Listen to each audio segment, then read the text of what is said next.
CalazCon is a show about war, obsession, colonialist occupation, and the many forms of violence those inflict. See the description for content warnings specific to this episode. Good afternoon, Public Liaison Officer Winter's Pledge. Good afternoon, ma'am. Thank you for coming alone. Of course. What is the nature of your relationship with Deus Ex Machina? Well, it is complicated now. We were adversaries, but after the immersion of the Goliath, it seems we may have similar goals. And so we may be cooperating in the future. Yes, the ceasefire has been advantageous. You clashed with them during your most recent operation. What did you learn? Well, quite a bit, actually. But the most important and actionable piece of information that I learned is that we are not so different. I had some assumptions about them and their method of leadership that were proven to be inaccurate. And based on those, I have shifted the way that I approach Deus Ex. Noted. You obviously are used to working as a coordinated group. How well does the Blue Sky Endowment coordinate their goals? We are coordinated in many important areas.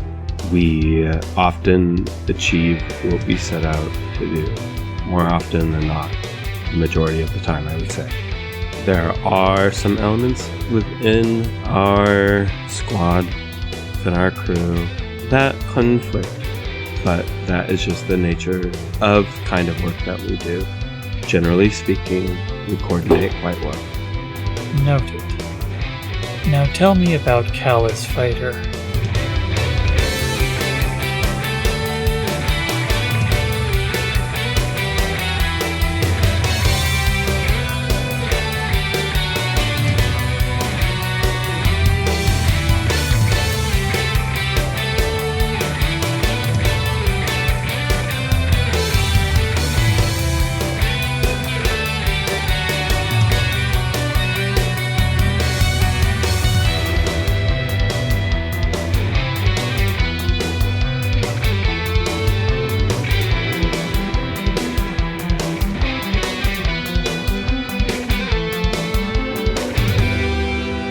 Welcome back to CalazCon. This episode is sponsored by Matt Mitchell. I am Peace. You can find me at Piece of Crap on Blue Sky and what's the other one? Co-host. Peace is spelled with an A. I am joined today by Devin. Yo, I'm Devin. You can find me at Devin Decibel on all platforms, and I'm playing Adrian, the goth edgelord hacker. Amazing. Terrorist as well. Terrorist as well, for sure. Terrorist isn't a playbook. It should be. It should be. Terrorist is a mindset, not a playbook. I'm also joined today by Marigold.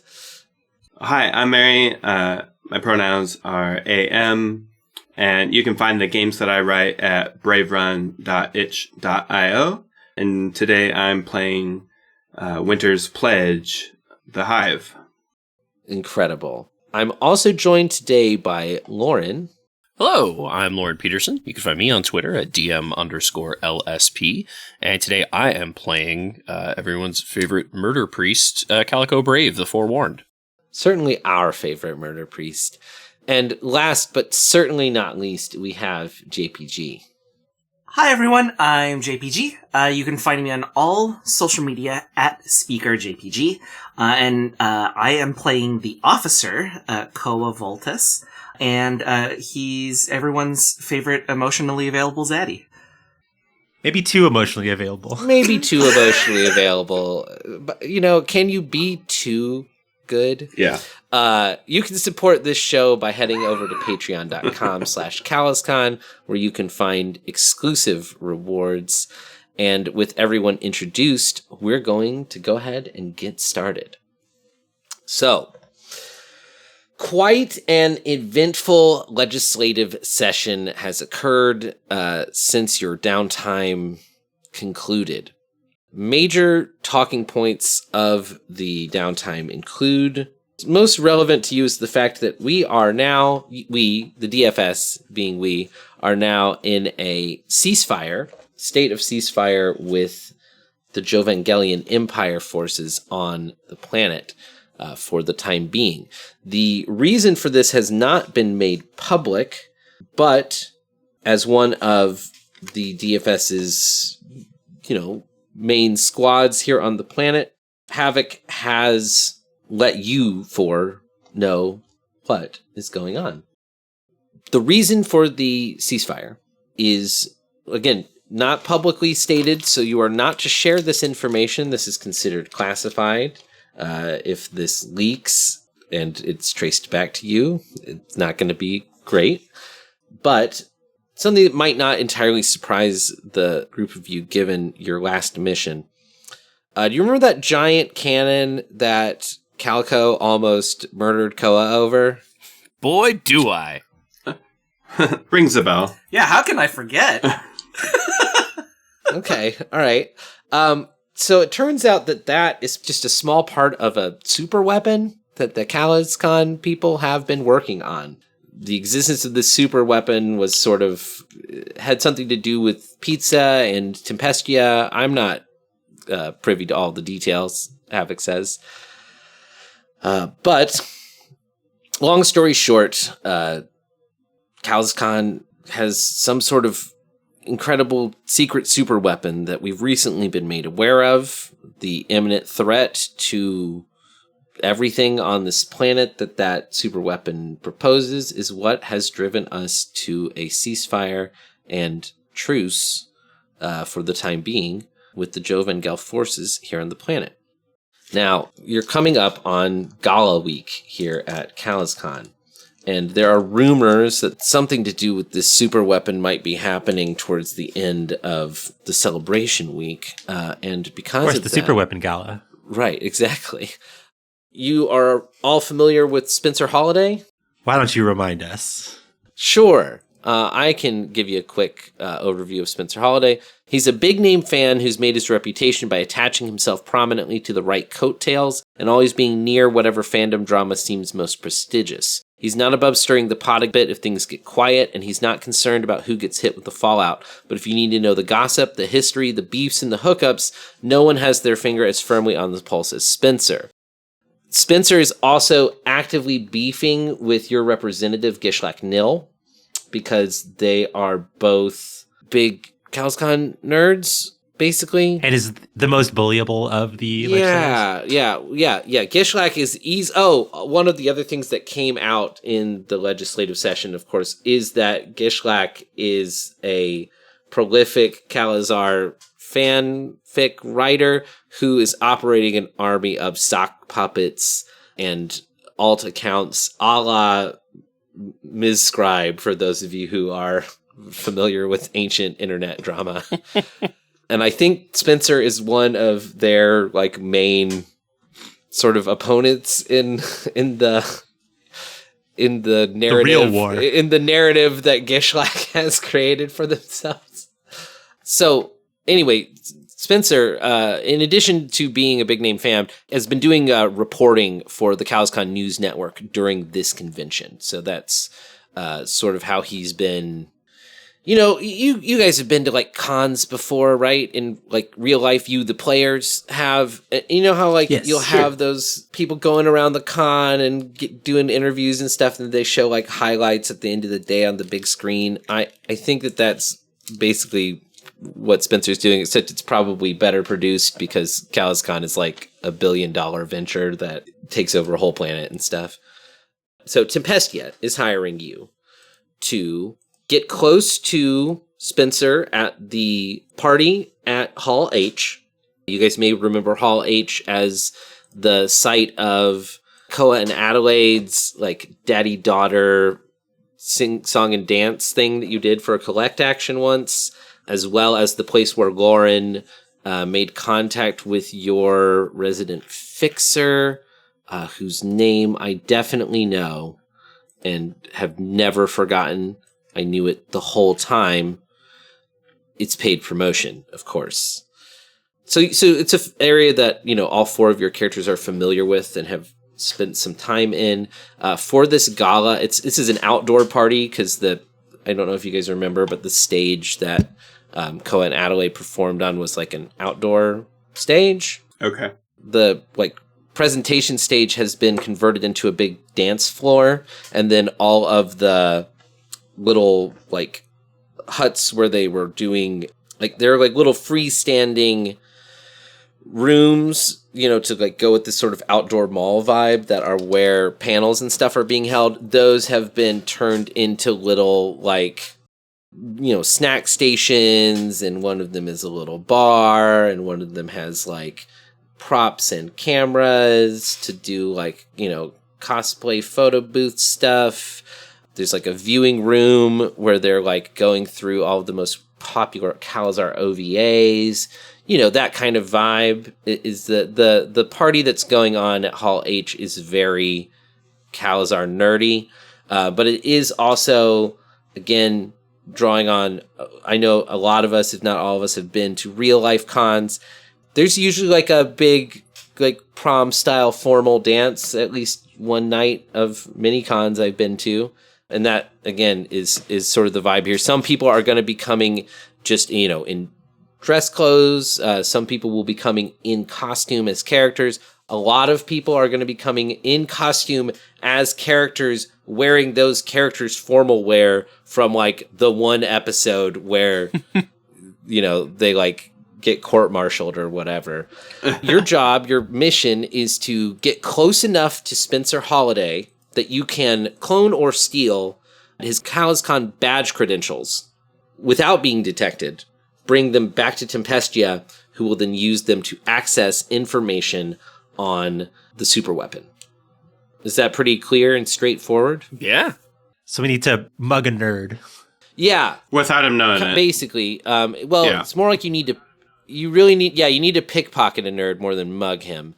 So I'll just give you in plain text what I've wrote down for the main objective. So your main objective, get close to Spencer Holiday and steal his CalazCon badge credentials so you can access the information the brass is looking for on the superweapon. Your bonus objective, get some good B-roll for a DFS propaganda video. So we want videos of you guys mingling with the, CalazCon attendees. We want dancing. We want glad handing. We want people having fun. We want to be able to get some candid shots from this that are look how much fun you can have in the DFS armed forces.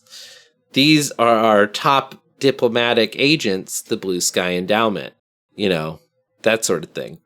You've only got 2 rules of engagement. It's very simple, very straightforward. Number 1 rule of engagement, no violence. This is a diplomatic mission happening at a party. All right, I'm staying home. Right. Can I call out sick from this? Lauren just drops out of the call, and we're well, I guess no drive clock for Calico after all. You show up at the party, and there's just a picture of Calico at the security desk. It says with, have you don't seen let this man in. Yeah, do not, under no circumstances, allow this man into the facility. Joking aside, rule number 2: avoid having your theft of Spencer's credentials detected. Those are your only 2. You got 2 objectives, and you got 2 rules of engagement. It's so funny that in the present moment, I've never been more mech'd up. I recently watched my first Gundam and started playing Armored Core 6, and then now we're playing Beam Saber and we're going to go to a party.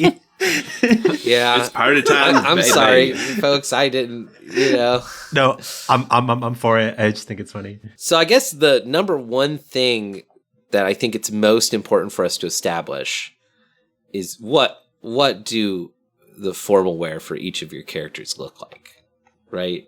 Are we doing a debrief or a briefing scene, or? I was sort of drifting in and out of character as I gave you that briefing, but okay.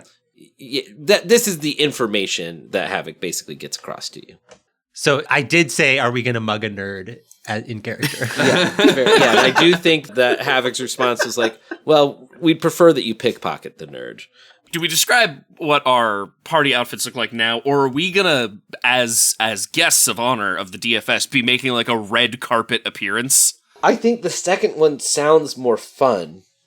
Does everyone have their looks like in their mind ready to describe if we do like a big moment like that? I typed them out because I have 6. Nice. Oh, right. Yeah, because there's... Right. Mary goes last. Yeah, Mary goes between... Mary goes first, and then between each of you, and then last. Is there any, like, legwork we want to do, or do you just want to pick an approach and go right for it? I think we should for sure do some legwork on this. I know what I want to do. So Spencer Holiday, this guy's kind of feels like the shitty, like he's schmoozing and he's using his I'm everywhere and I can be next to everybody to continue to be everywhere and be next to anybody. I want to find out what his favorite CalazCon or a Calazar character or Avi is. Like, I want to know the weird, not like main character or not like background character, but like what's the side character that he's obsessed with? You know what I mean? I want to basically get some information on this guy's interests. You're gonna make me make up a CalazCon character. Well, that's what the stuff sheet is for. We have the what? We made a full list for you. Y'all, I have so many Google Docs I'm open sure. right now. You have no idea. I could probably close this Wikipedia tab on Buddhist vegetarianism. No, that's important. Later. Might want to keep it up. That actually might come up during the mission. I think what that looks like, right, is Calico. Calico's watching this guy's highlight reels from the past couple days. And seeing like, oh, is he paying any particular attention to these kinds of cosplayers? Like, what is he focusing on? What's the stuff he likes? All right, I've got one for you. I think that Spencer is obsessed with a character. It's a really obscure Calazar character because it's an original character from Calaz Fighter, the Calazar fighting game, who's like not in any of the shows or whatever. It's the main like antagonist of that game, a woman named Malik Jax. There Malik we go. Jax is a dope name. I'm so mad we're using this as a one-off character. I mean, it's such a good name. They're not. I mean, yeah, we're using not just a one-off character, but like a person that doesn't even exist. Yeah, like a non-character. From talking to Gishlak, you know that like Spencer writes like a ton of fanfics about this character. Like he's obsessed with Malik in a way that's weird. And then yeah, there probably should be something that you need to roll for.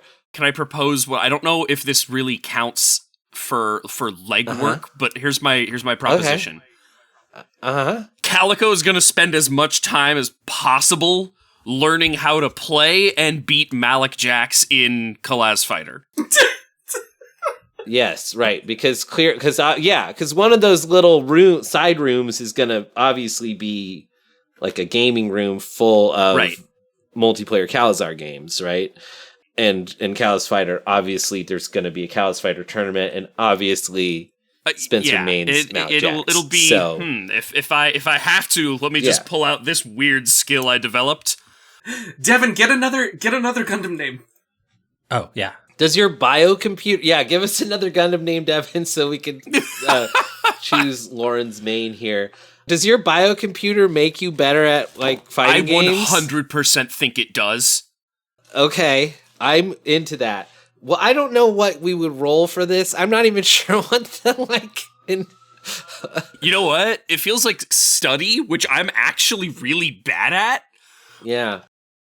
Because like you could try to read a charged situation. See, like I thought where you were going who's earlier. To say fighting games aren't a charged situation?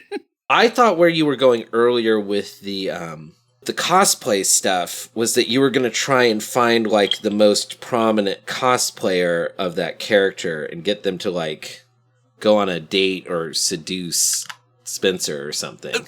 Okay, that if it was Koa, yeah.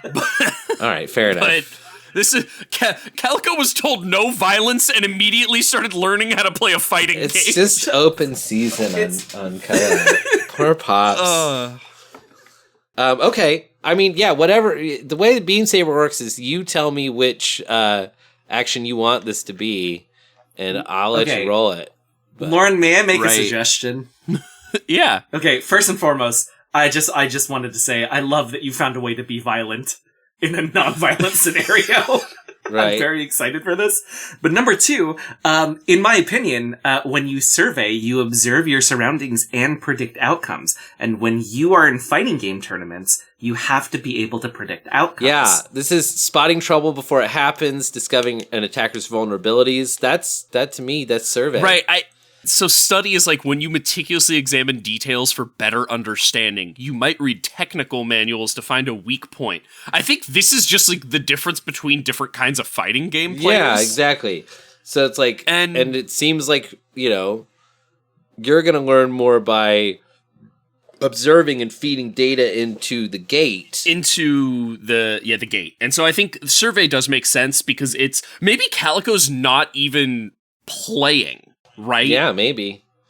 Or maybe playing a little bit, but also watching past fighting game tournaments of this, and is just absorbing. Yeah, somebody give me a Gundam character. Actually, hold up, I have one that I do want to use off the sheet. Yeah, do it. So it's Baronet Fizz's Brain Fizz, the official Calazar soda, named after the infamous character Baronet Fizz, a war criminal from Season 6, Episode 24, who would later be the main antagonist of the spin-off Calazar, Princess of Coral Spores. Well, there you go. Obviously.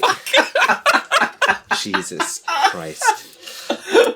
Calico's main is Baronet Fizz. Yeah, obviously. And I would assume that the Calazar fighting game has, two modes. Like round 1 is pilots and round 2 is mechs, or maybe it's opposite. Oh, it's got to be opposite, right? Round 1 is the mech fight, and then round 2 you get out of your cockpits to beat the fuck. You get out of your cockpits and the background of the map changes. Mechs are in the background to have the two mechs in the background. Yeah, the Avis are in the back, just one. Whoever won the first, they're theirs is standing up and the cockpit's open, sure, and whoever lost, it's a smoking wreck. Right. Yeah, I love. That's actually incredible. Well, now you're stop it, because now you're making me want this fighting game to be real. Yeah, we get royalties if Austin makes this the actual fighting game, right? Yeah, yes, because Austin, with his vast bounty of free time, is very likely to code an entire fighting game. Probably from all the proceeds we get from from The guy just has too much time on his hands. Yeah, and from all the huge dosh that we're making from the show, we're going to fund this video game. All right, so I am going to roll. Sorry. Yeah, you should roll. It's all Is good. anyone helping? Hold on. Is anyone helping you? Is somebody else your opponent I'm happy to help as you're practicing? We live in a school. It has to be just. Yeah. Oh my god, is it Calico just getting fucking schooled by the after school club? Yeah, you go to the fight, the official fighting game club, right? That's it. It gets a little better each time, and by the end of the week, Calico's he can really win. Well, we'll see if Calico's really good. Yeah, I guess that's what we're gonna find out. So do it with 4d6 instead of 3. I do it with 3. Oh, because of I am adding. I'm gonna maybe shoot myself in the foot here, and I'm gonna piss away this 3. I got enough dice. I think I can sacrifice a 3 on this. So there's a 3 in the pool already. Got it.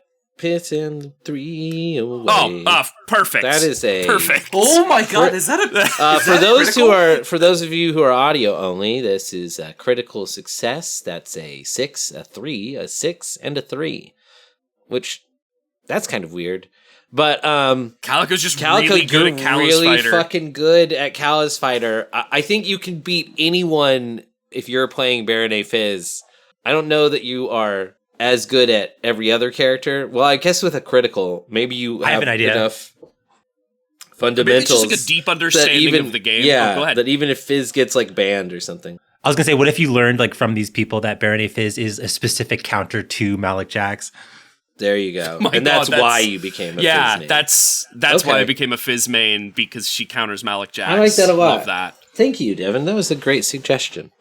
So that was that was Calico's little prep work. Anyone else have a thing they want to jump in and do before we jump right to it? I got one. As usual, I'm hitting the forums. Sure, obviously.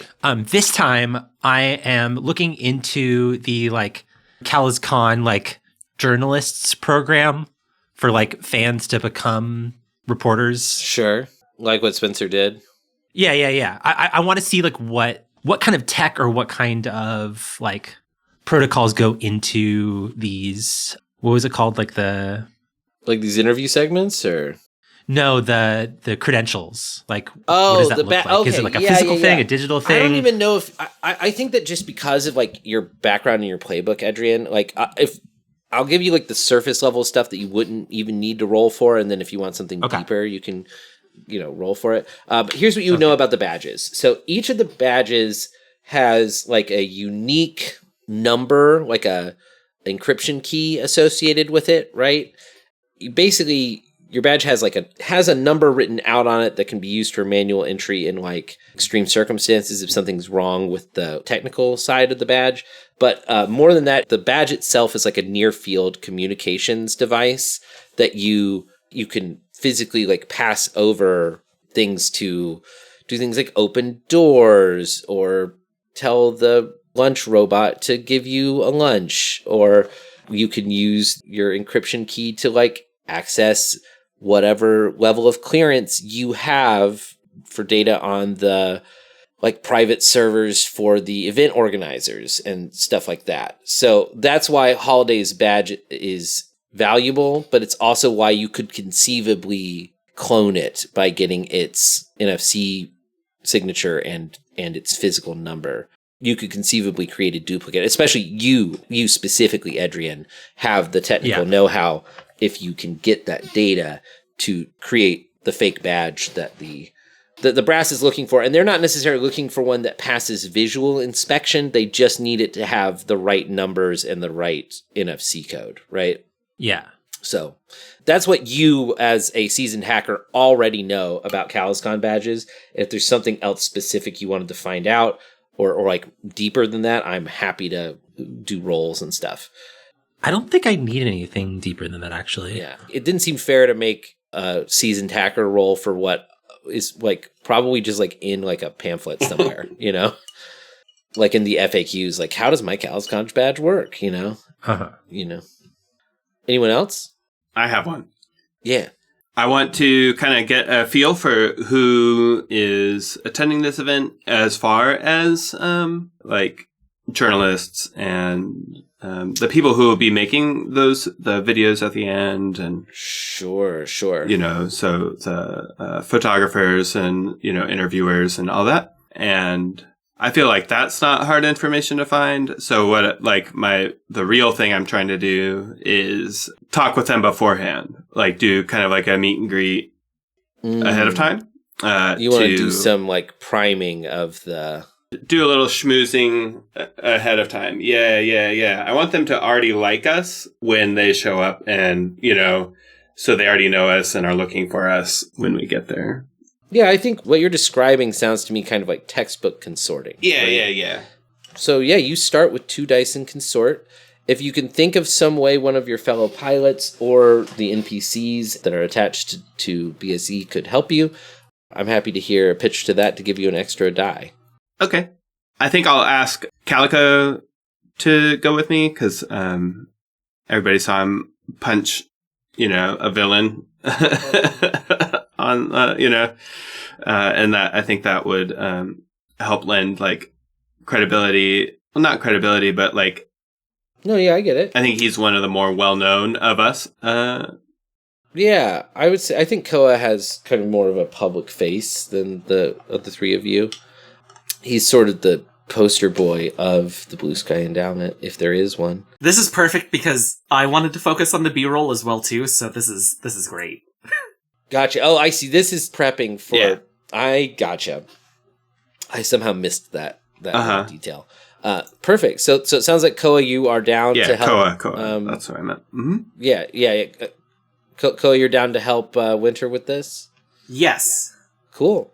So then, Winter, you're going to be giving us a 3d6 consort fortune roll. Oh, no. That's not great. Miracles. That's a 3, a 2, and a 2 for those of you listening. I mean, here's the thing about a fortune roll is you can't fail completely. You still get something on a 1, 2, or 3. The people that you're trying to talk to prep, to prime, pre-greet, they're just really busy. They're all rushing around last minute prepping for this huge party. And you manage to glad hand a couple of them to begin with, but not nearly as many as you wanted to, right? So fictionally, when we're at the party, you'll be able to call upon a little bit of aid, but not a ton. Okay. Anybody else want to do any sort of prep, or I feel like we're pretty much there. No, I'm okay. Since I was involved in that last one, I'm feeling pretty good about this. Fair enough. So what tactic are we taking for this mission, team? Probably assault, right? That seems like the most.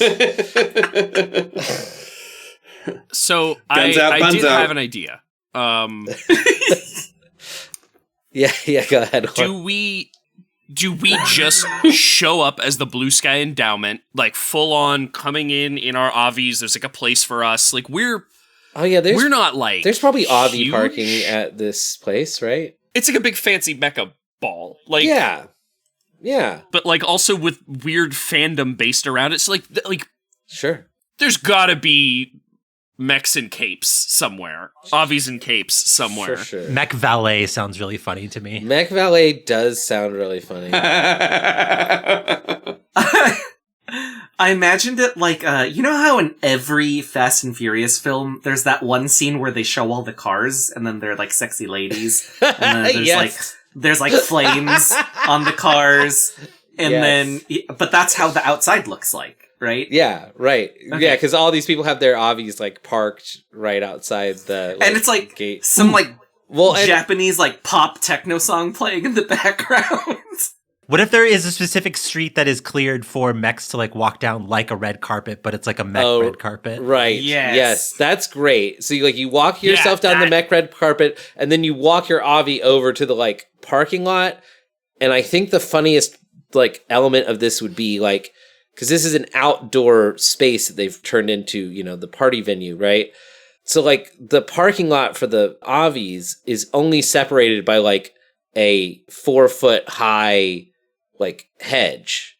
The Avi could easily step over it into the main thing, but you just don't because of the social contract. So all the Avis are parked posed, right? Yeah, well, surely. Yeah. Finger gunning into the air, that kind of stuff.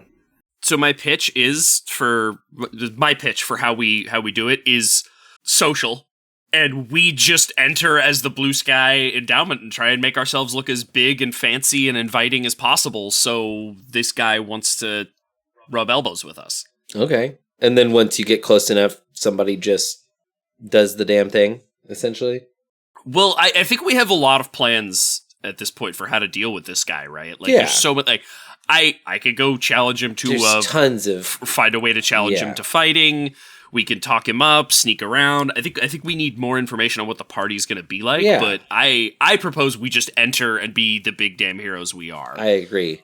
It is kind of funny because you, as the consulate, are the weakest of the squads. You're tier 1, everyone else is tier 2 or 3.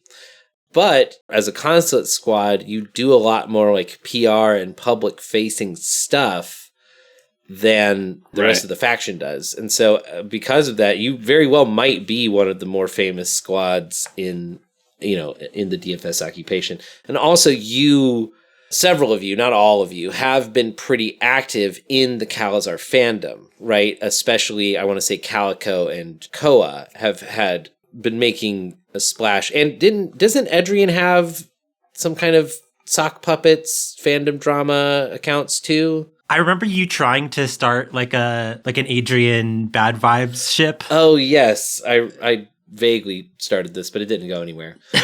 But yeah, the point is, I think that because JPEG didn't Koa and Adelaide sing like a song from Boku no Calazar Adventures. Just call me JPEG.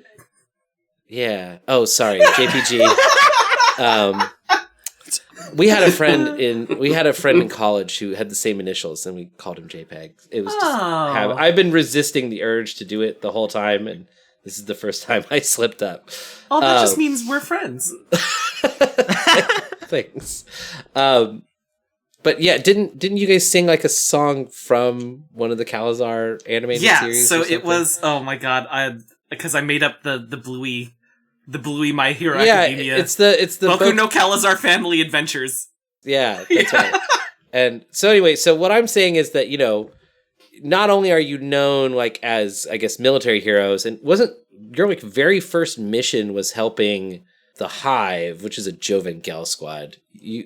Anyway, as far as like entering as big damn heroes on the red carpet, that might be something we need to roll for, or well, that's the engagement, right? Like exactly. maybe nobody gives a shit, right? I think how good your entrance goes is going to be determined by your engagement roll. Okay, so social tactic. Does anyone have a objection to that, or another tactic they wanted to pitch? I love it. Sounds good. Yeah. Plan you've described is definitely a social plan. It could also be a deception. I think it's kind of semantics at that point, like which we decided is. What's everybody's loadout going to be for this pilot scale? Low. Yeah, it has to be light. Yeah, it's I figured. Be light. I figured everyone would go light, except maybe Calico. I wanted to. Calico's going medium. Okay. and part of that is like you're still in the armor, right? This is light for Calico, right? Yes. One of the things we've like talked about and seen with Calico is that what if a Warhammer Space Marine was from Destiny, right? Right. Yeah. Like Calico lives in big weird armor, right? And that's also part of the kind of big, hey, look at me, right? I don't want Calico to be light in this, partially because I do want him to stand out a little bit. Okay, fair enough. So Calico at medium. I said so. Winter and Koa both at light. Adrian, are you also light? Also going light. Okay, cool. So, is this mission bold? Not really. We're doing what we do. Yeah. I don't think it's bold, but I also don't think it's particularly complex. Our looks are bold, but the mission isn't. Right. Yeah. So, just neutral on that one. Do any of y'all have like abilities that add to the engagement roll or anything? I know there's some of those floating around. We're getting a 5, I can tell you that. Right. Okay, yeah. So we don't have any of the engagement things and silver tongues and PR campaigns. I actually think PR campaign is going to be very useful during this mission. Yeah, I was going to say, I think it'll come up a lot, but it's not coming up on this engagement roll. Okay, I just wanted to double check on that. Sorry. So we're at 1 die so far, the starting one. Does it exploit their target's vulnerabilities? I actually think I'm willing to give you a +1 here because you're specifically targeting Spencer when he's at a party, when his guard is likely to be down. He's going to be in an environment where he's going to be expecting to run into a lot of strangers, and so it won't be as weird for you all to try and get closer to him. So good for that. So you're at 2 dice so far. You're not receiving external support, but neither are you receiving external interference. And you are the same tier as Spencer, so I don't think that is going to affect anything. So I think we're just starting at 2 dice, which technically means 1 die with the 5 from Calico's pool. Calico, why don't you roll the other die for us? Oh, and for the engagement roll, it says we need a point of contact. Yes. Who's your point of contact? Can I put forth paid promotion? Yeah, I think promotion could introduce you to Holiday. That seems right. Or at the very least, is one of the reasons why we're able to like walk down the red carpet boulevard or whatever we're calling it. Right. And Promotion's like he's like a black marketeer and Jesus Christ, Lauren. I know, I'm rolling like crazy today. So I got a 6. So we got a 6 and a 5. 6 and 5. But Paid Promotion is like a businessman who, one of those companies where it's like, we make the machines you use every day, right? And also war, so much war. I thought Promotion's deal was mostly that he can get you anything, right? Like if you got the money, he's got the hookup. Right, and that's because he runs, because he's the one we've been getting the big ship from. Yes. Yeah. Yep. Yeah, and that's kind of like his main business. He's affiliated with, if I'm not mistaken, Dywing Heavy Industries. That sounds right, yes. Because the ship he lent us was a Dywing Heavy Industries Phalanx class advanced carrier. Yes. So yeah, he's from that company that they make a whole bunch of stuff, but like also they make war crimes, right. And that's why he can get us things. 100%. Okay, so with a 6 on your engagement roll, you're going to be coming in at a controlled position. I guess since you're starting in a controlled position, that means that Promotion was able to secure like the exact thing you wanted, the grand entrance. And I think some of the CalazCon attendees are like confused because they're like, the Blue Sky Endowment, we hate those guys. Because I was looking at it and with every squad that you have a relationship with at CalazCon, you have a -1 status with. Otherwise, you're neutral. Yeah. So like Spencer, Darcy, the CAA, and the early birds you've got nothing with. And then Calaz Clash, the Bastards, and the Junkers, who I think are not here at this party. So that's probably good, or at least like not in force. All have a -1 with you. They think you're selfish, honorless, and manipulative. Counterpoint, these are nerds that love TV shows. Yeah. Like, you gotta love the villains. That's true. And that's maybe what Promotion is sort of leaning in on. But also, like the people who are here are just like regular fans, and they maybe don't care that much one way or the other, because one of the things that you're best known for is publicly bloodying the nose of the Bastards on the like weird pirate TV show that they were like broadcasting. There are people who, because the Bastards are villains, are rooting for you as heroes, and then there are other people who see you as enemies of Calazar and are rooting for you as villains in that way. We're like Knuckles or Shadow the Hedgehog. You're like Knuckles or Shadow the Hedgehog, exactly. I don't feel good about this comparison right now. I feel great about this. I would say Adrian's Shadow. All of you. So that's the thing. The three of you are very Knuckles coded, and then Adrian is Shadow. Koa might be Silver the Hedgehog. Let's not get too deep into this. You get the red carpet entrance is what I'm trying to get to. So I'm going to kick it over to you, the players, to describe what each of you looks like as your mech comes down the mech carpet. You pose it, park it, get out, and walk down the red carpet at pilot scale. So, I don't know if your mechs have fancy clothes, but definitely give me the fancy clothes for your characters. Who wants to go first? I'm looking at JPG's pictures, so I'm going to pick him. Mayavi is already so, memorable because of the chalkboard stuff, right?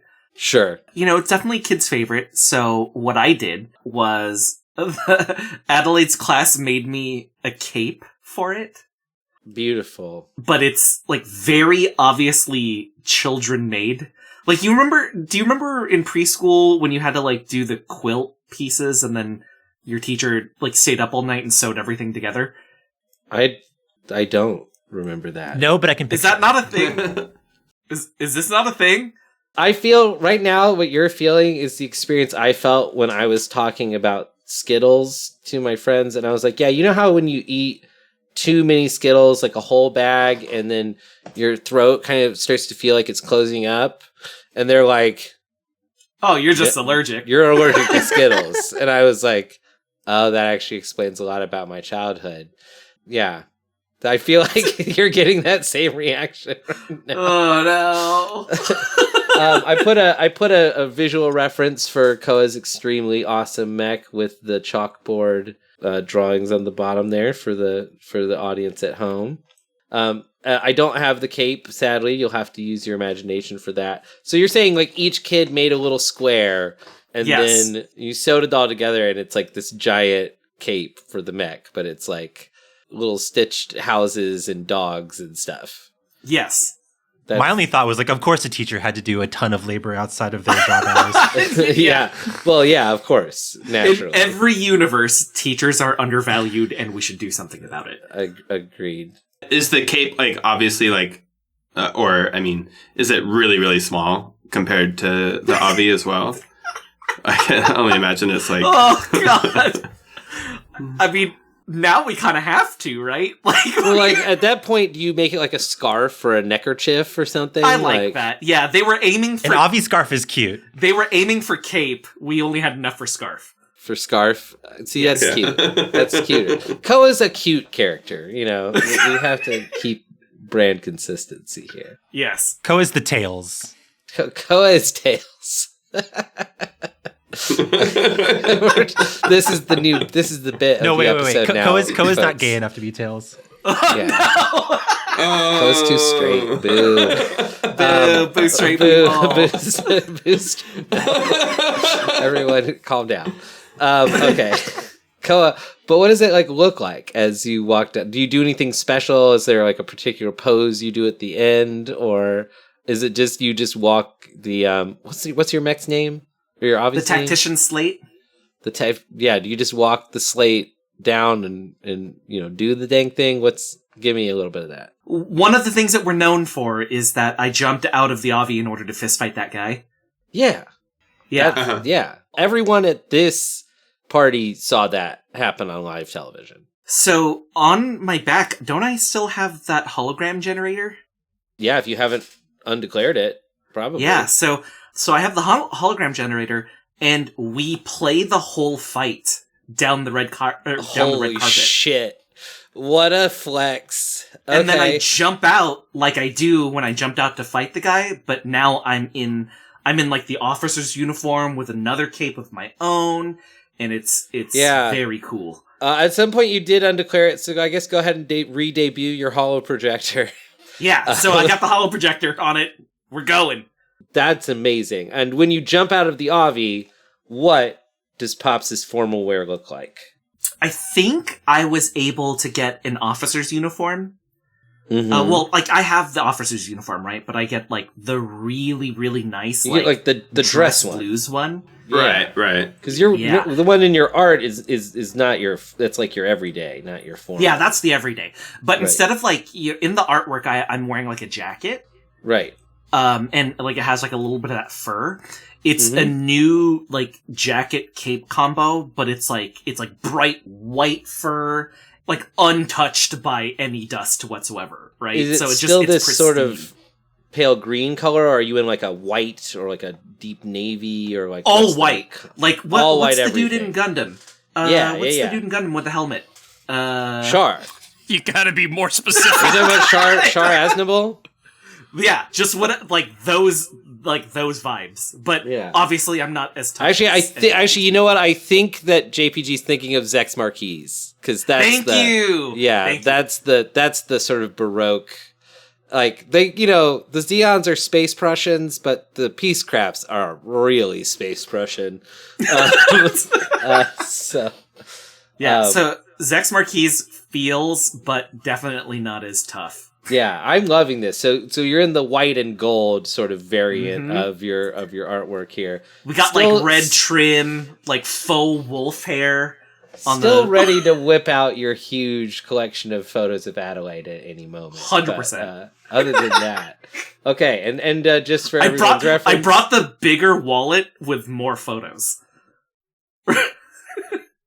Next, I'm just gonna rotate around my clock here. So Marigold would be up next. Are all 6 rounds here, or? Yeah. Okay. Yeah. Have you done any special dress mods for them, like Koa's scarf, or are you just in regular mode? Yeah, they're just in regular mode. I mean, they're in their like ball form, so just so they're like rolled up, refresher for anybody listening. Yeah, they're in roly-poly mode. Mm-hmm. So they roll down. They still make a little show out of it, though, because they create a little pyramid, 3, 2, 1, up, going up. Oh, that's cute. So they stack themselves. Is that their parking configuration? Yeah. Yeah. And then everybody climbs out of their obbies and heads on in. And then, I guess you've got your whole list of... maybe I should have done Marigold last. But you have your whole list of looks for your 6 too late bodies, now. right? I'll do it as fast as possible. Yeah, let's do it. How about we get one now, and each time somebody appears, you can describe their fit.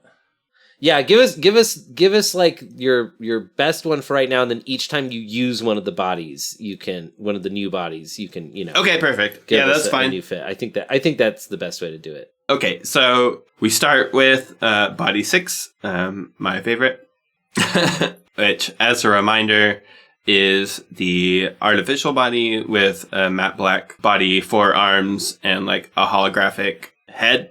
That's the one from your art, actually. Yeah, right. It's the featured one in the art, if you're familiar with that. And they are wearing a gauzy sheer white shawl with oversized high-waisted black satin pleated pants. They are barefoot as always. The shawl has these thin threads of gold that visually seem to flow onto the pants like little streams, and they kind of run down the pants and onto the feet. And then if there's any kind of like AR stuff happening, they eventually will leave like gold footprints that fade in time. Awesome. Yeah, I mean, if you want to throw some AR on there, I think that's fine. It's part of the setting. That's a dope-ass fit, Mary. Thanks for sharing that with us. And that'll bring us to Lauren. Tell us about Calico and the final act of Time and Reason. Sorry, were you not done yet there, Mary? Oh, I was. I just wanted to mention that I think it's cool. I recently learned that gauze actually comes from Gaza, which makes sense. But it's like a featured like fabric that they came up with, and now it's used a lot for like medical stuff and as well as fashion. Yeah. But I did not know that. Yeah, that's really interesting. That was worth mentioning. Free Palestine for sure. Yeah, 100%. Thank you, Marigold. That was awesome. Lauren, you wanna intro your mech and your dude for us? Yeah, so the final act of Time and Reason, which we have seen on screen several times, has been described as a giant flying mausoleum. Yeah, it's a beautiful to look at, truly. It's gorgeous. I think really the aspects of it we are getting right now are distractingly ornate and walking saint. Yeah. The final act of Time and Reason is meant to be a sort of space-based thing. But it is the only heavy mech or heavy Avi in our squad. Sure. And it's friggin' huge. So this thing is like as it's trying to kind of walk slowly, it's ponderous, and it has to like use its jets to kind of keep it balanced, because it normally has to move quickly or not at all. Right. In atmosphere. Right. But it has this enormous cape, similar to the one we've seen on Calico multiple times. And it's still carrying the massive shield, which it's holding like right out in front of it. And its wings are like in front, with the what do you call them? The boosters like pointing forward to help like fire and keep it balanced.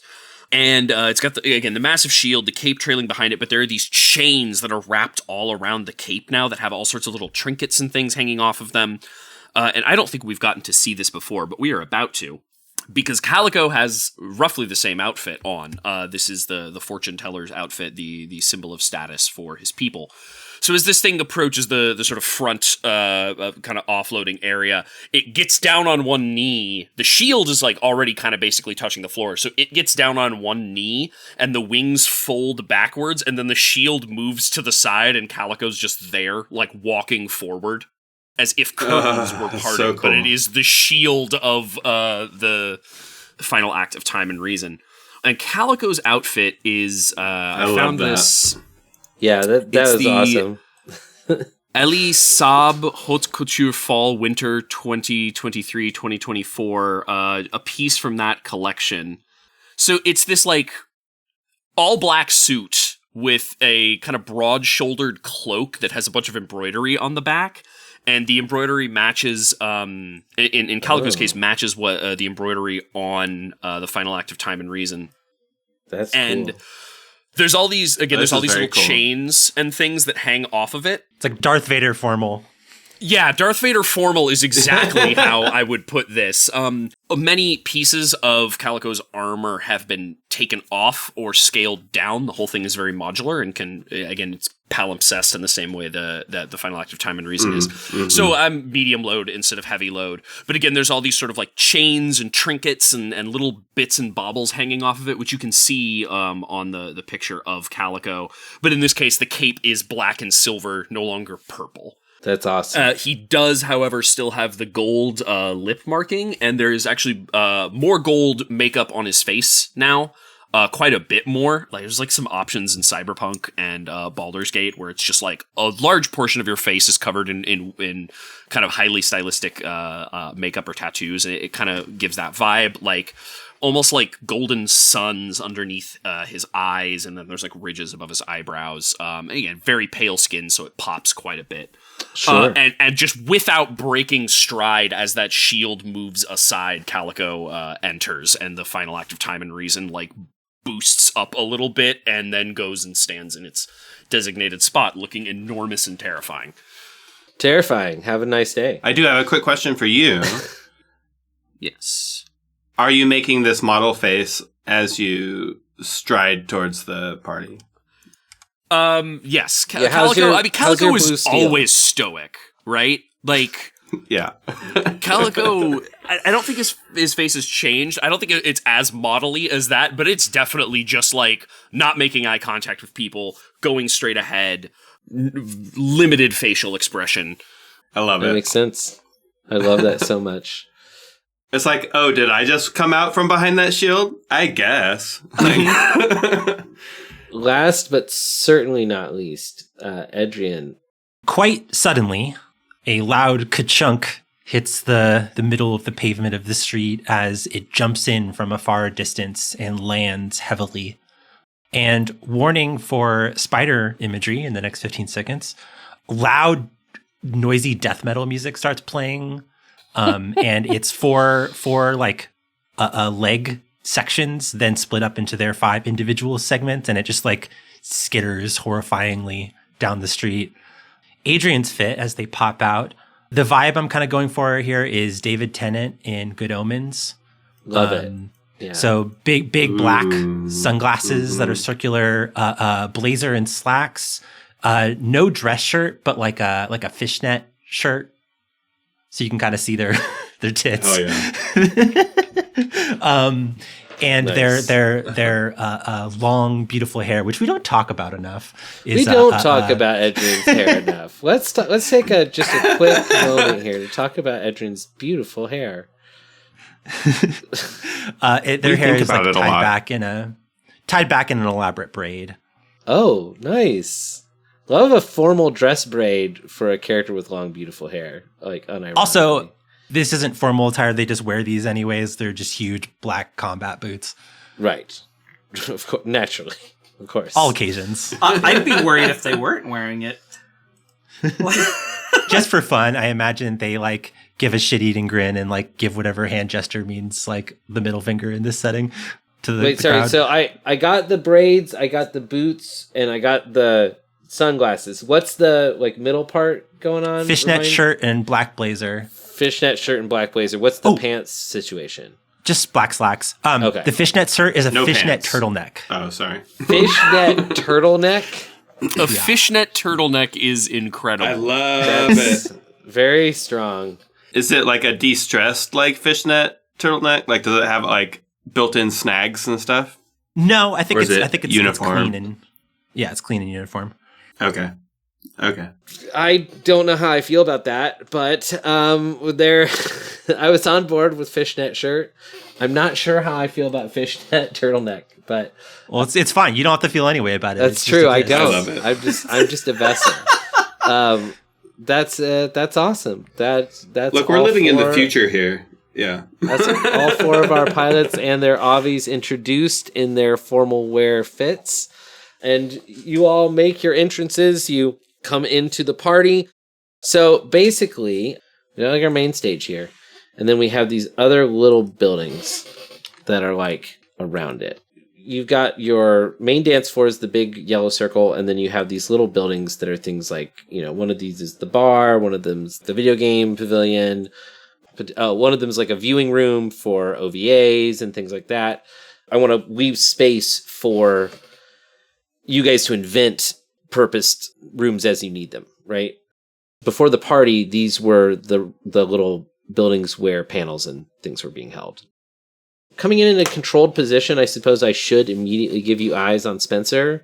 You see Spencer heading into the fighting game hut. The floor is yours, pilots. We all entered very staggered and walking giant robots down the red carpet takes a hot minute, I imagine. Sure. So we're not all together once we're inside, right? Only if you want to be, right? I think where we get Calico is, like, as we see Spencer going into the fighting area, Calico is, like, activating the subdermal mics that we have and is like, target has entered, we'll call it point C for Calaz Clash. And Calico's, like, sipping.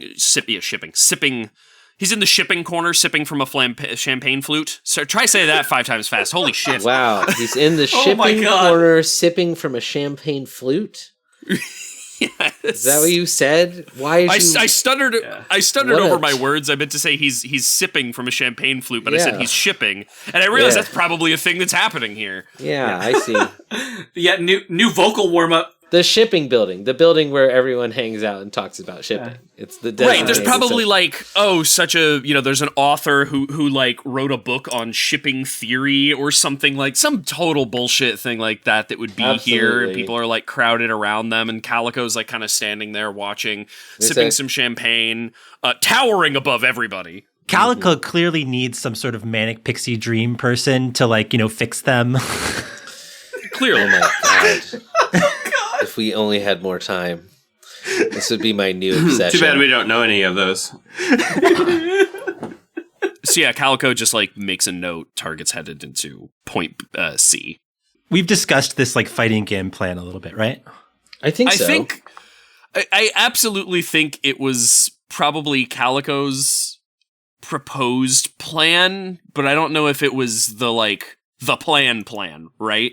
I think what we need to do is get Edrian near enough to swipe the badge, clone it, and then get it back onto him before he notices it's gone, right? And keeping him distracted is probably part of that. Yeah. Well, I think that the plan is probably the swiping and giving it back would be easy to do if he's distracted playing some video game.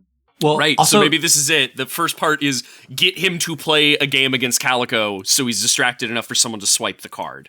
I don't know if we actually need to make physical contact, because the way the badge was described before is that it can ping doors and stuff like that. So it probably has a external signal that I could play with. You do have to get Right. within a few feet of them in order to, because it's a near field communications thing, so Right. it doesn't broadcast at a super far range, but probably I think if you can get within maybe 5 feet of them, maybe 10, depending on how good your equipment is, you could probably do it. Anyways, I brought that up earlier because that then assumes that I'm probably going with Calico on the Spencer front. Yeah. Is Koa going to handle propaganda? And Koa and I are mostly... Oh, you mean B-roll? You Koa mean and I. Yeah. B-roll footage? Yeah. Oh yeah, did anyone bring a camera drone or anything like that? We're on it. Perfect. Oh right, I guess Winter has so many bodies. This is great because you could just hold your cell phone or whatever. Gotta have some kind of recording device, yeah. Has Winter's Pledge ever done a thing where all of their bodies are taking a selfie but of each other? Any picture they take of each other is a selfie. Like in a standing circle? In like in a That's circle true. or whatever. That's true. You just do panorama mode. Yeah. I'm sure. I was just curious if that's ever happened. Yeah, we all take it at the same time, and then we stitch it together in some like weird way that you have to look at it in VR. Well, I'll say this: during your like research into like your Get Good boot camp for Calaz Fighter, Calco, you know that like you need to go. There is like, I mean, it's a party tonight. It's like mid-afternoon when this thing kicks off, and it's scheduled to go like into the evening. But even though it's a big party and it's a big formal party, there is still like a proper like fighting game tournament happening. So you're going to want to go sign up and start doing the prelims if you're going to want to face Spencer in Calaz Fighter. So yeah, I think like I do go up to the sign up thing, and I'm trying to. He went into that room. Do I see him like signing up, or is he just like schmoozing and talking to people? He had already signed up. It looks like he was going in. You clock him as soon as you walk in. He's checking the boards because like there's a rolling entry period, but that will cut off at a certain point. But like for these prelims, like the people who are already signed up are getting like matches scheduled to like get the field narrowed down, and so he's going to check and see if he's already been like placed in any matches. Okay, so I'm aware he is already part of this. Yeah, it looks like he's already signed up, and he's like checking to see like who his next opponent is and like when his next fight is, which it's probably in like 15 or 20 minutes. Sure. Calico walks up to the desk, just like plod, cape trailing behind him, takes a sip from the champagne flute. You're huge. The person who's working I'm trying to give this con vibes, right? So the registration is just like a card table, but it has a really fancy tablecloth draped over it. It's like white with, like lace working at the bottom. The CalazCon staff member behind the table is like a young person, probably in their mid-20s, with like big round glasses, medium length brown hair, like getting to about their shoulders. And they have on like a black long formal dress and are like, yeah, hey, are you here to sign up? You're really big. I don't know how to respond to that. I think Calico just like looks down, sets the champagne flute down delicately, and says, "Yes, I would like to enter myself in this tournament." The person like looks at you have like power armor gauntlets too, right? Like you're a lot of it's been stripped away. I think Okay. he is wearing. What if there was like power armor gauntlet, but make it formal? It's like a big, nice, kind of fancy glove, right? But Sure. you can see it has padding, like, in it over all the joints. So it's not like power armored gauntlet, but it's still armored in a way. Probably like yassified motorcycle gloves. Sure. Okay. But yeah, I think the staff member looks at you and they're like, yeah, you can sign up. Can you hold the controller with those Oh shit. gloves? Is that... oh fuck, what if it's, They also like look you up and down one more time and they're like, I think you'll probably have to do your matches standing because I don't think we have any chairs that you won't destroy. But as long as that's fine, you can sign up. Is this the like, you have to bring your own, what are they, fighting stick gamepad kind of tournaments? Probably, right? Yeah. Is that I bet everyone has like really fun, tricked out custom ones. Is this maybe how we're getting some of Edrian's equipment close enough? Like, is it I was about to stored in my fighting stick? I'm also signing up for the tournament, and I am insisting that my gamepad is my laptop. Okay. I think in the far future, I'm a maybe WASD maybe that's fighter. fine. Yeah. I think what we should do, Calico, you should go ahead and declare a remote vehicle control, because I think that's about the same size as a fighting stick, Mm-hmm. And also, I don't think you have to declare the fortune teller's outfit because you're wearing it, right? Yeah. So because I'm wearing it, it hasn't declared it as load. Yeah. Got it. So it's still 0. Cool. Yeah, I don't. Maybe is this like a flashback or maybe not even a flashback? Well, it sounds like but, Edrian's got it under control because they're just straight up bringing their whole laptop in as their. Gotcha. So what we now have to do is keep him fighting me, Right. so we can control the amount of time the match goes. Right. So that While Edrian can get is close enough to clone the card. I was going to like join matches and just kind of fuck around just so I could be in proximity. Totally. Right. That makes sense. So I'll let Calico finish registering, and then we'll get a quick scene of Edrian doing the same. So you sling like a huge, Calico scale fighting stick like off your back? I don't think it's Calico scale. I think he borrowed it from one of the kids in the fighting club. It's the one you've been practicing on. It's the one I've been practicing with, right? And Calico, not like whole hand on the fighting stick or whatever. It's just two delicate fingers just pinched between them. Yeah, so the staff member is kind of like, well, I mean, I guess, yeah, sure. What's name? Calico Brave of the Blue Sky Endowment. Got it. Calico Brave. And they write your name on a slip and hand it to another staff member who takes it off to get added to the next batch of prelim matches. They take your whatever the equivalent in this setting of your cell phone number is, so that they can send you a text Sure. when your next match has been posted, so that you don't miss it. Just take one of those restaurant vibrator things. Yeah, kind of exactly like that. Yeah, I think they hand you a little restaurant vibrator thing. It's a little device that pings and it's match ready at table whatever. Well, it's even worse than that. When this thing pings, you have to go in here and check the board like Spencer did earlier. There's it's written on physical paper that they've filled out with marker by hand. And so I think what the scene here is that as Calico steps away, you were so big that you were blocking all of Edrian. Edrian was standing behind you, right? And so Adrian, what are you are revealed, and the volunteer's oh, are you here to sign up as well? Yeah. Great. Do you have a controller? Do you need to check one out from the rental equipment?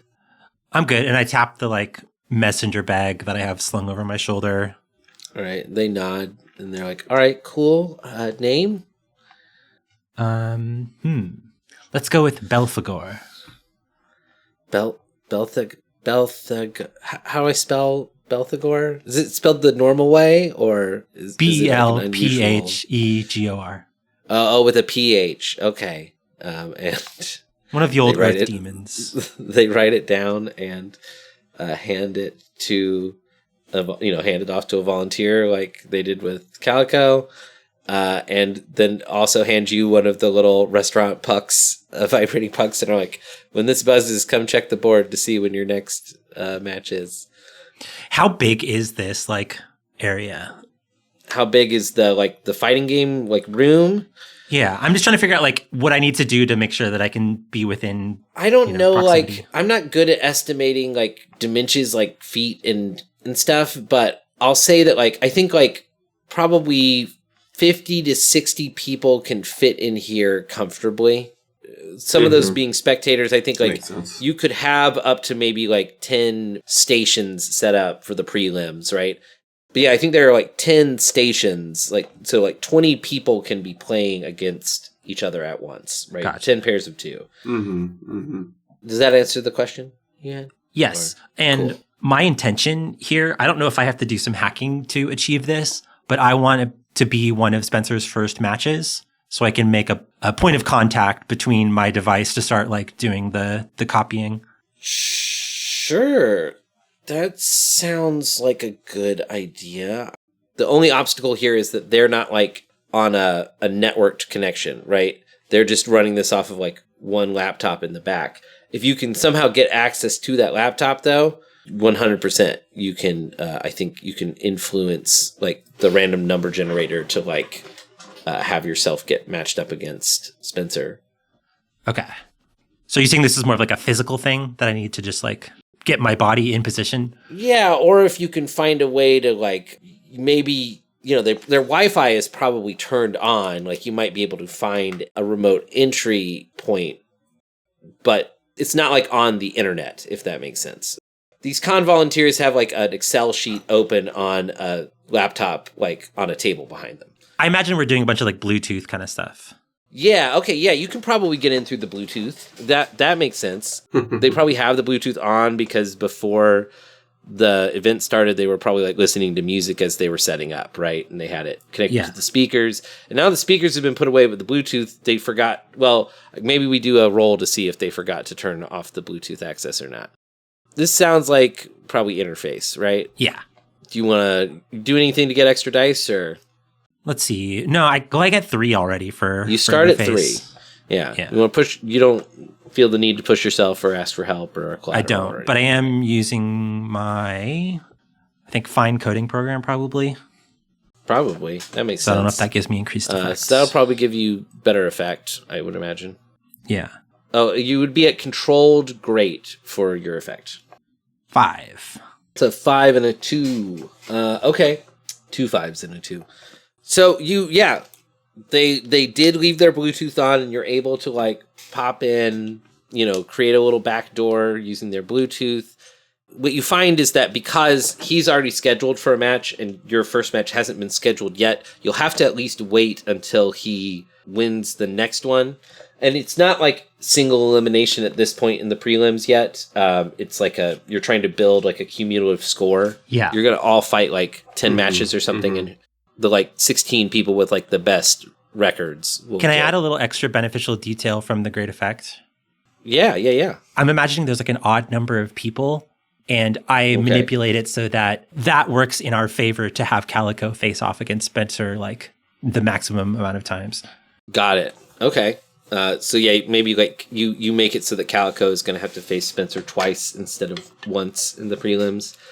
That's cool. I'm into that. And then for a consequence, I think part of this being a consequence is that like you don't necessarily know this, but like a firewall program or something that they have isn't very good, but it like each time you access this back door now, you basically have 3 remaining tries is what I'm trying to say. Gotcha. Right before your program gets caught. Gotcha. I'm going to call it like hacking detected. Yeah.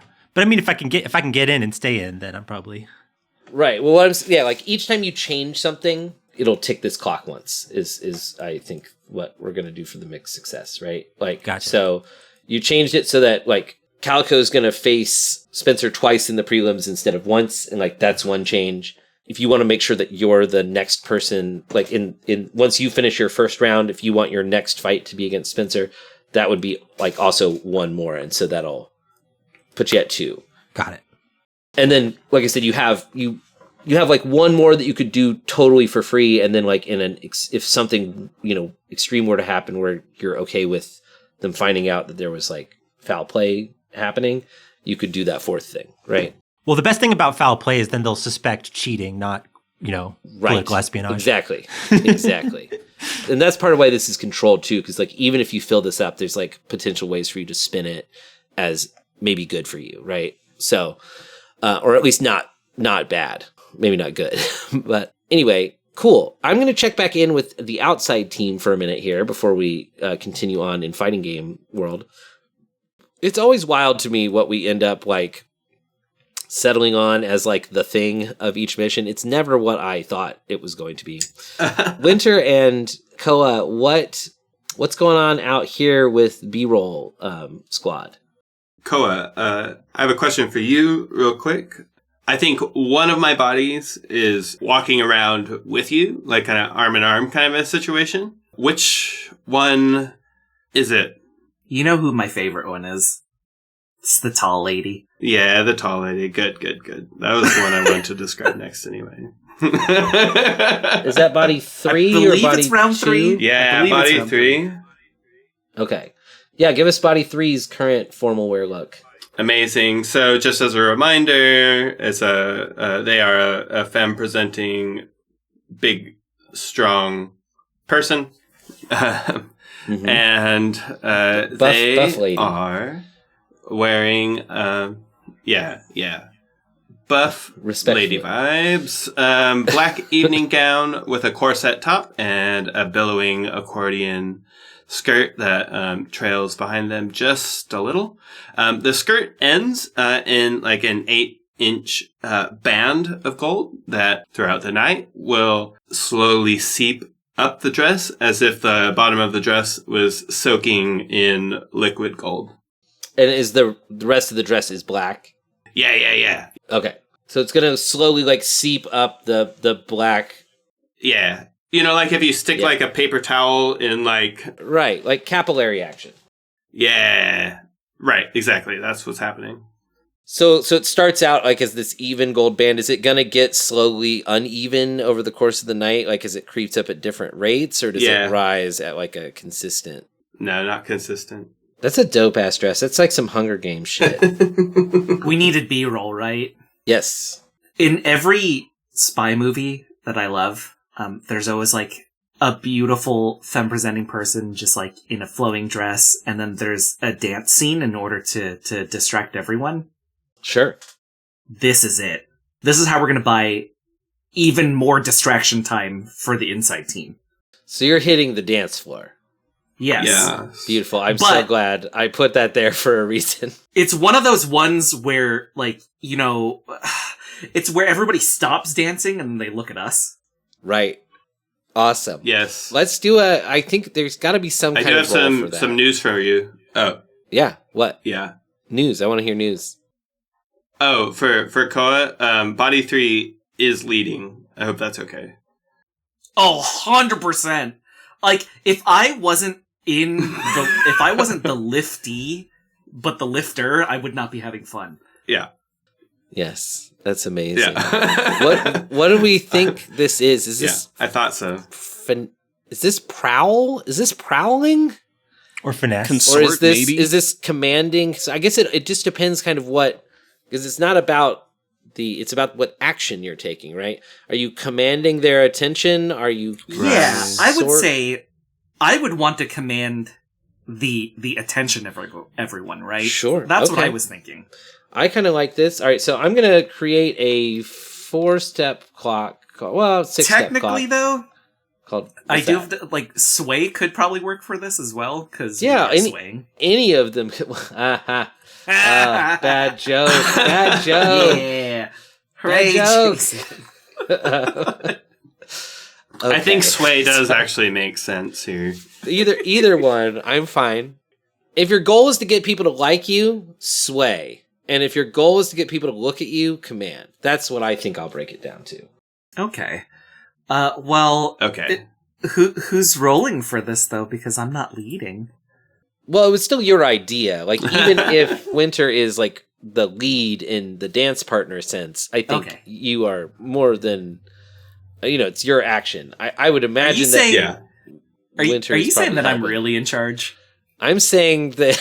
Oh, I almost said something that I don't know if it would be appropriate to say on this show. Wait, hold on. I'm going to do it. I'm going to have a couple seconds so Christine can cut it out if she wanted, or if she wants. I'm saying Koa is a power bottom. Leave it in. I'm glad you said that. I just think it's very nice of you to put power in front of that. Like, thank you for the grace that you're giving me on that one. Okay. Hey, Koa is powerful in some ways. Oh god. Okay. So, what action are you rolling? I'm rolling command because I want to command people to look at us, have us be the center of attention. Okay. Winter, are you helping with this? I would assume. That's one stress, right? Depends on what your relationship with Koa is. Yeah, it looks like it's one. Mm-hmm. Koa has more to live for than the rest of us. We will protect him at all costs. What a great belief. It's great. I love that belief and how it is so the opposite of mine about Koa. Let's it's either everybody likes me or nobody likes me. That's it. Koa will let us dive to save his daughter. I've seen it. I will fend for myself. Oh my god. It really is the opposite. Okay. So fun. controlled, risky, or desperate. You're starting in controlled because we haven't. Perfect. Controlled still. Okay, and then limited, standard, or great. You're going to be starting at standard effect here. Now, you're getting help from your friend. It could be effect instead of a die. Yeah, if you wanted. Or you can't improve your position right now because you're already in controlled. Lorna's taking all of the good rolls, so I'm just going to get the extra die just in case. Like, That's statistically. fair. Right. So you're at 3 with Winter's help. You'd be at a controlled standard. Oh. And, I was just going to ask if you wanted to push yourself or do anything else, but I guess not yet. I have some plans, but not yet. Okay, so that's weird. Because Devin rolled 5-2-5, and you just rolled 2-5-2. Oh, that is weird. That's weird to look at. But we take the 5. Symmetry. Right? You do take the 5. Okay. So that's a controlled standard success, meaning you get some good B-roll, and I know exactly what consequence happens here. Okay, so Winter is leading in this dance, right? And at one point does a move where they are going to spin you out. And instead of what is supposed to happen where you, like, spin back around to Winter, Deus, like, intercepts Koa, like, catches you and, like, pulls you in to there, you know, as is now leading you around the dance floor, has taken you from Winter. Deus is taking you, Koa, over here into the land of risky positioning. You're now dancing with the rival of one of your subordinates, friends, coworkers, whatever. I was gonna say one of your best friends, but I was like, I don't know if Koa and Winter earned that. Work proximity associates. Well, you and your closest work associate. Wait, so I'm dancing with Deus Ex now? Right, because you were the follow. Yeah. So you got spun out, and now Deus is leading you around the dance floor. You know, not gonna lie, I feel pretty right now. Yeah, it's not like he's not like holding you with like force, but it's like definitely like holding like your hand and waist like a little firmer than necessarily than I was. Yeah, than Winter was for sure. And I think Deus is formal wear. I guess I should do this. Because for those who don't remember, Deus is an artificial hive, like Winter, but all of their bodies are artificial bodies. And they usually look like, most of their drones look like a medieval knight in full plate armor with a cool helmet. And usually it's, silvery chrome. This one is bright gold, head to toe, with like a blue tabard over it, over the main part. You all know what a tabard is, right? Yeah. Yes. Cool. I knew Lauren knows what a tabard is. Just given how Calico dresses, like that's gotta be a fact. And they like lean in close. They've got little glowing red eyes inside the visor of their helmet, and they say, "Hello again, Koa."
Thanks for listening to CalazCon. This episode was edited and sound balanced by Christine Blight. You can reach her for voice acting at cvblight@gmail.com. The show's music is by Devin Nelson. You can find them on all social media at Devin Decibel. If you'd like to support CalazCon, you can find us on Patreon at patreon.com/CalazCon. Please tell your friends about the show too. Remember, all glory to Calazar.